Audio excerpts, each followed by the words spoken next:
Yo folks, and welcome to the channel. My name is Bork. In today's video, we'll be talking about Solana NFT metrics. So let's go ahead and jump right into this. First things being is Sol analysis right here. You can see floor prices and all this stuff. Currently kind of wonky, things are red, but the most important part that you need to know is there's a different picture behind the metrics. And I believe Solana floor is like the best one to showcase this information. So let's go ahead and jump into SMBs right here. So you can see the 1 day average is kind of wonky. If you look at the 1 week average with number of tokens listed and number of owners, still kind of wonky. But if you look at the 1 month average, there's a very clear picture that you can see. The number of tokens listed is roughly the same for like the past month. So it's going to be 680-ish, something like that. There's like 676-ish. That's good. But the thing is the number of unique owners keeps increasing over time. And if you actually look at the price distribution, it's really low. In order to hit like 275 floor price for SMBs, it doesn't take that much to essentially create some sort of supply shock. And why that's so important is because if there's any sort of demand when it comes to Solana NFTs, or people are like, hey, you know, these NFTs are hot, these are the ones you need to buy on Solana, then something like SMB will essentially go up in price almost immediately. And Solana floor is really good at showing this metric. So for example, let's look at ThugBirdz right here. So 1 day moving average, things are, you know, going down, things are going up. Look, 1 week, you know, things are going up and down like crazy. If you look at a month, you get the same exact picture as SMB. What do I mean by that? Number of owners keeps increasing over time, and even better for ThugBirdz, the number of tokens listed only decreases. So why is the number of owners increasing over time so special? Why is that so important? It's because there's new players in the space joining the Solana NFT ecosystem, essentially buying up NFTs, creating some sort of supply shock, creating some sort of demand for these projects. Because so long as the number of owners keeps increasing, that means there's more people who's diamond handing the project and doesn't want a paper hand. What do I mean by that? Because it doesn't make sense for someone to buy like a $40,000 item and then sell it for like 20 grand, right? A lot of these people who are essentially holding on to SMBs, holding on to ThugBirdz, they want to gain some serious profit and be in a part of exclusive membership, get exclusive news. That's why you get NFTs at high price points, because there's something special about these places, right? Or there's some sort of demand. And I want to say that for turtles, I want to say that for Degenerate Ape, I want to say that for every single project, no matter what it is, there is some sort of exclusivity, there's some sort of information. It doesn't really matter. There's a reason why they're priced at these high price points, because there's something that other people know within these different projects. You know, there's definitely movers in them. Some of you might be wondering, all right, the number of owners keeps increasing over time, like with turtles, Degenerate Apes, and all the different projects. How do I know that there's actually people buying stuff up, or there's any sort of demand for Solana NFTs, regardless of the unique owners increasing? Well, if you look at the Phantom app right here, you can see there's 1 million plus users, right? And that's so important because Phantom is essentially building like the wallet for Solana NFTs. You know, you could actually view them, you know, in the pictures modes and all that stuff. Here, like in Tower DAO, you can see all of this. So you don't need another NFT to show off your NFTs. You can show it in your wallet. That's sort of a game changer, and that's like a unique thing that Solana wallets can do, and Ethereum wallets can't do that well just yet. I'm sure it's coming. But another important thing is Phantom is actually creating an Ethereum based wallet within their current wallet. As soon as Ethereum essentially gets approved for the Phantom wallet, things are going to change drastically, because it's going to allow even more user adoption to essentially occur for Solana NFTs, because the majority of people are essentially using Phantom to transact, you know, all their NFT trades, because that's like the premier wallet right now. Not to mention, if you look at Phantom and you check out King Maven's tweet right here on November 10th, this was during the Lisbon timeframe, they're actually playing around with the idea of the Phantom app being on the iOS devices. And why is that so important? Just imagine how there's 1 million users currently on Phantom. You could easily bump this number to insane amounts as soon as you can allow it to be on phones. I believe MetaMask can go on phones to some degree. This will allow you to essentially view and buy NFTs at any given moment, or do any sort of DeFi transactions at any given moment. So that'll create even more demand. And the fact that the market cap is this size right now for NFTs, and we don't even have mobile wallets yet, we're still very early. That's like the whole point of pointing out the fact that the number of unique owners is increasing. Just imagine if the size of Phantom users essentially doubles, there's more people essentially, you know, joining the Solana NFT ecosystem. Now, one thing that I want to point out, even with Phantom releasing a mobile app, that doesn't mean all of your NFTs are going to moon. In fact, that's usually a top signal, and that's when like things get sort of wonky, because the market never reacts the way you want it to react. You can't predict the market. Just note that whenever this happens, there's just going to be more adoption. It never means like price correlation is going to go up. Another thing thing that I want to look at, because a lot of people are sort of worried all of their crypto going down and whatnot, is that if you look at CryptoQuant right here, it's a pretty cool site. It shows you the amount of like exchange reserves. The reason why this is so important is because there's not a lot of Bitcoin reserves on exchanges. There's not a lot of Ethereum reserves on exchanges. I would show Solana, CryptoQuant would show it, but it doesn't. The important part is that there's a lot of demand and there's going to be a supply shock that's going to occur. You can see right here when there was like a huge dip in price back in like September for Ethereum. Essentially it happened for a couple of days and then the price essentially shot back up because there was demand again. Essentially we're sort of seeing a replay of the September time frame. You can see it here in Bitcoin as well. There was like that huge drop. Essentially for a couple of days people were struggling and everything went back up. This huge drop, it's probably going to liquidate a couple of folks. We're probably going to chill here for a little bit. I think we're chilling at like this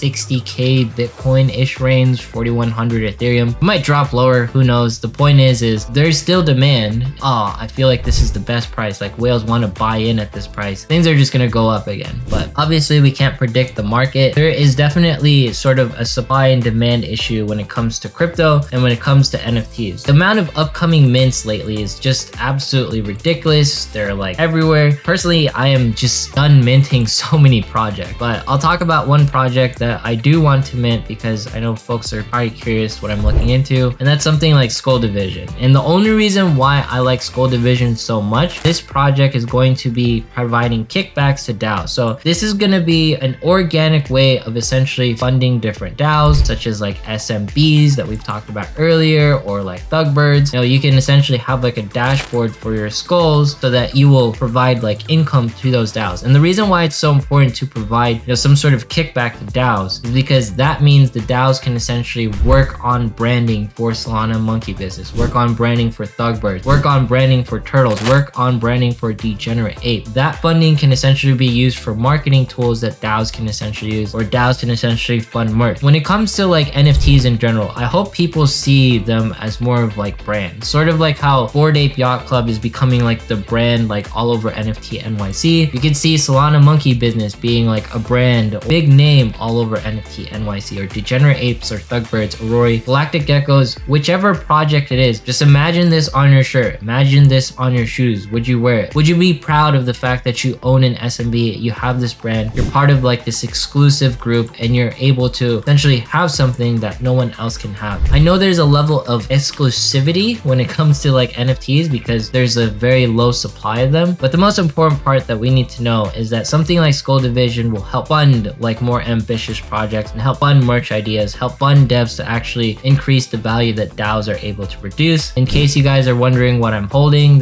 some frogs. These are like NFT Frog Party. I love them. Still holding my Soul Steads. I got like a Sounds Rare record. And in case you were wondering what is like my biggest mint as of late, it's gonna be Shattery Supercoder DAO. This was formed like beyond my expectations. It was all thanks to Soul Big Brain because he talked about them and I saw like sort of what they were doing. Genesis Go essentially supporting the Solana blockchain and sort of changing the world, and supporting the Solana ecosystem is no joke. And the fact that like the Shattery Supercoder DAO, they plan to be in other chains as well in the future, and that's how like their token is going to sort of help them in the way. There's a lot of stuff essentially involved. Join the DAO, they can provide more information on it. I'm super bullish on it. If you look at a lot of my NFTs, not everything is obviously a winner. I would say maybe like 10% of what I hold is like an actual banger, and the rest I enjoy for art, and I just want to see what they can do in the future. And I have a huge love for all of the projects that I hold because there's a reason why I hold them, whether it's for the price or the fact that I just like looking at the project and I like holding them. Also, if I offended you in the fact Creatures was like the first project to release on Solana, apologies, that wasn't my intention. You know, whether it's like Solarians or Creatures, both of you guys are number one in my opinion. If you're talking about like the first sold out like mint with Soul Punks, that's cool too. At the end of the day, all I know is that Solana NFTs, everyone's gonna make it. At least like, you know, the ones that keep working, keep building, keep focusing on brand. You focus on the parts where it's like actually building on the Solana NFT ecosystem or the Solana ecosystem in general, the best version that you could possibly be in order to support blockchain in general. Those are my thoughts when it comes to the metrics. Number of unique owners are increasing over time. Phantom, they're gonna create like their mobile wallet, things are gonna get better. You know, exchange reserves, they're only going down, so there's gonna be a supply shock eventually. Everything leads down to the path of some sort of supply shock when it comes to NFTs or crypto or anything, and that's just gonna be bullish for the future. So if you can weather the storm of things going down right now, you will be handsomely rewarded when there's demand for NFTs and demand for crypto again. Anyways, if you made it this far in today's video, consider subscribing, dropping a like, leaving a comment, follow me on Twitch, follow me on Twitter. Once we hit 3K subs, we're doing a giveaway. Also think about staking with the Monkey DAO. Talk about staking in the future. Just know if you stake, you support the blockchain. Essentially, you get some interest on your Solana. Thanks so much and have yourself a fantastic day. See you guys in the next one.